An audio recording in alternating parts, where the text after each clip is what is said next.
ಕಳೆದ ತಿಂಗಳ 12ನೇ ತಾರೀಕು ಅಹಮದಾಬಾದ್ನಲ್ಲಿ ಏರ್ ಇಂಡಿಯಾ ದುರಂತ ಆಗಿತ್ತು. ವಿಮಾನ ಅಪಘಾತ ತನಿಖೆ ಬ್ಯೂರೋ ಪ್ರಾಥಮಿಕ ವರದಿಯನ್ನು ಕೊಟ್ಟಿದೆ. ಇದಾದ ಬಳಿಕ ದುರಂತ ಒಂದಷ್ಟು ಗೊಂದಲ ಅನುಮಾನಗಳು ಕಾಡುವಂತೆ ಮಾಡಿದೆ.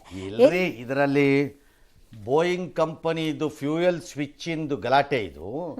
ಅವರು ಯಾಕೆ ಆಫ್ ಮಾಡಿಬಿಟ್ಟಿಯಾ, ಫ್ಯೂಯಲ್ ಕಟ್ ಆಫ್ ಮಾಡಿದ್ಯಾ ಎಂಜಿನ್ಗೆ ಅಂತ ಒಂದು ಪೈಲಟ್ ಇನ್ನೊಂದು ಪೈಲಟ್ ಕೇಳಿದ್ದಕ್ಕೆ ಎರಡನೇ ಪೈಲಟ್ ನಾನು ಯಾಕೆ ಮಾಡಲಿ, ನಾನು ಮಾಡಿಲ್ಲ ಅನ್ನೋದನ್ನ ಹಿಡ್ಕೊಂಡು ಜಗ್ತಿದ್ದಾರೆ. ಇವ್ರದ್ದೆಲ್ಲ ಐಡಿಯಾ ಏನು ಕೆಲವರಲ್ಲಿ ಟ್ರೈ ಮಾಡ್ತಿರೋದಂದ್ರೆ ಈ ಪೈಲಟ್ಗಳಲ್ಲಿ ಯಾರೋ ಒಬ್ಬರಿಗೆ ಸೂಯಿಸೈಡ್ ಮಾಡ್ಕೊಳ್ಳೋ ಟೆಂಡೆನ್ಸಿ ಇತ್ತೇನೋ, ಹಂಗಾಗಿ ಆಫ್ ಮಾಡಿಬಿಟ್ಟಿದ್ದಾನೆ ಬೀಳಿಸ್ಬಿಟ್ಟ ಅಂತ ಅನ್ನೋ ಟೈಪಲ್ಲಿ ಆಡ್ತಿದ್ದಾರೆ ಇವ್ರುಗಳು. ಬೋಯಿಂಗ್ ಕಂಪನಿನ ಉಳಿಸೋಕ್ಕಷ್ಟೇ ಇದು, ಇನ್ನೇನಿಲ್ಲ. ಏನು ತಲೆಕೆಟ್ಟಿದೆಯಾ? ಜೀವನ ಅನುಭವಿಸೋ ಅದ್ಭುತವಾದ ಜೀವನದಲ್ಲಿದ್ದ ಅವರಿಬ್ಬರಿಗೂ ಏನೋ ಹೆಂಡತಿ ಪ್ರಾಬ್ಲಮ್ ಇತ್ತು, ಡಿಪ್ರೆಷನಲ್ಲಿ ಇದ್ರು, ಕಂಪ್ನಿ ಕಿರುಕುಳ ಇತ್ತು, ಅಥವಾ ಇನ್ನೇನೋ ಸಂಬಂಧ ಮಗು ಸತ್ತೋಗಿತ್ತು, ಇದೆಲ್ಲ ಆದ್ರೆ ಬೇರೆ ಕತೆ. ಎಂಥದ್ದು ಇಲ್ಲ, ಬುರುಡೆ ಜನ ಎಲ್ಲ ಕಂಪನಿ ಉಳಿಸಕ್ಕೆ ಬೋಯಿಂಗ್ ಅನ್ನು. ಎಸ್, ಅಭಿವ್ಯಕ್ತಿ ಸ್ವಾತಂತ್ರ್ಯಕ್ಕೆ ಧಕ್ಕೆಯಾಗದಂತೆ ದ್ವೇಷದ ಭಾಷಣ ನಿಯಂತ್ರಿಸುವಂತೆ ಕೇಂದ್ರ ಹಾಗೂ ರಾಜ್ಯ ಸರ್ಕಾರಕ್ಕೆ ಸುಪ್ರೀಂ ಕೋರ್ಟ್ ಹೇಳಿದೆ. ಶರ್ಮಿಷ್ಠಾ ಪನೋಲಿ ಕೇಸ್ ವಿಚಾರಣೆಗೆ ಸುಪ್ರೀಂ ಕೋರ್ಟ್ ಸಲಹೆ ಕೊಟ್ಟಿದೆ. ದ್ವೇಷದ ಭಾಷಣವನ್ನು ಅಭಿವ್ಯಕ್ತಿ ಸ್ವಾತಂತ್ರ್ಯ ಅಂತ ಹೇಳುವುದಕ್ಕೆ ವಿಷಾದ ವ್ಯಕ್ತಪಡಿಸಿದ್ದಾರೆ ನ್ಯಾಯಮೂರ್ತಿಗಳು. ಕೆಲವು ಭಾಷಣಗಳಿಗೆ ನಿಯಂತ್ರಣ ಇರಬೇಕು, ಜನರು ಅಂತಹ ದ್ವೇಷದ ಭಾಷಣವನ್ನು ಹಂಚಿಕೊಳ್ಬಾರ್ದು ಅಂತ ಕೂಡ ನಿರ್ಬಂಧಿಸಿದ್ದಾರೆ.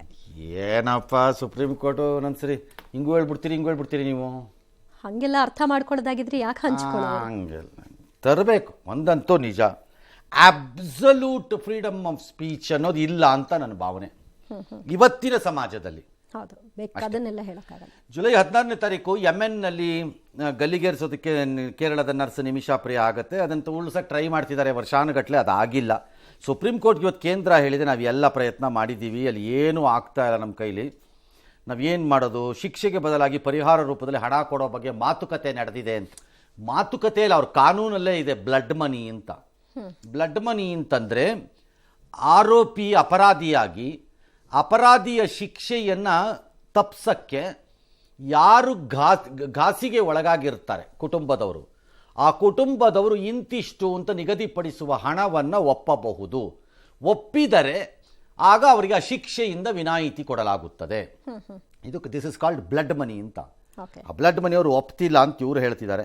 ಈ ಮಧ್ಯೆ ಪಿಣರಾಯಿ ವಿಜಯನ್ ಕೇರಳದ ಮುಖ್ಯಮಂತ್ರಿ, ಇದು ನಿಮಿಷ ಬಿಡುಗಡೆ ತಕ್ಷಣ ಮತ್ತೆ ಪ್ರವೇಶಿಸಬೇಕು, ಪ್ರೈಮ್ ಮಿನಿಸ್ಟರ್ ಬಂದ್ಬಿಡಬೇಕು. ಏಕೆ ನೀವೇ ಮಾಡಿಬಿಡಿ, ಜೊತೆ ಮಾತಾಡ್ಬಿಡಿ, ನಿಮ್ಗೇನು, ನಿಮ್ಗೆ ಯಾರು ಕಮ್ಯುನಿಸ್ಟ್ಗಳಿಗೆ ಎಲ್ಲಿ ಬೇಕಾದ್ರೂ ಕನೆಕ್ಷನ್ ಇದೆಯಲ್ಲ. Not easy. Yemen is a most disorganised region. ಅದೀಗ ಅಲ್ಲಿ ಏನು ನಮಗೇನು ದೊಡ್ಡ ರಾಜತಾಂತ್ರಿಕ ಸಂಬಂಧನೂ ಇಲ್ಲ ಅಲ್ಲಿ. ಆಮೇಲೆ ಕೇರಳದ ಪಿಣರಾಯಿ ವಿಜಯನ್ ಈಗ ಹಿಂಗೆ ಹೇಳ್ತಿರಲ್ಲಪ್ಪ, ಆಕೆ ಹೆಣ್ಮಕ್ಳನ್ನ ಹೆಂಗಾರ ಪಾಪ ಉಳಿಸಿ ಆ ಒಮ್ಮನ್ನ ಪಾಪ. ಹಿಂದೆ ಆ ಇಟಲಿದು ಯಾವುದೋ ನೌಕಾದಳದ ಅಧಿಕಾರಿಗಳು ಬಂದು ಅರೆಸ್ಟ್ ಮಾಡ್ಕೊಂಡಿದ್ದಾಗ ನೀವೇನು ಹೇಳ್ತಿದ್ರಿ? ಅವ್ರನ್ನ ಬಿಡುಗಡೆ ಮಾಡಬೇಕಾಗಿ ಬರಬಹುದು ಅಂತ ಇಂಡಿಯನ್ ಗೌರ್ಮೆಂಟ್ ಹೇಳಿದಾಗ ಅಂತಾರಾಷ್ಟ್ರೀಯ ಸಂಬಂಧಗಳ ವಿಚಾರದಲ್ಲಿ ಏನು ಹೇಳ್ತಿದ್ರಿ ನೀವು ಆಗ? ಎಸ್.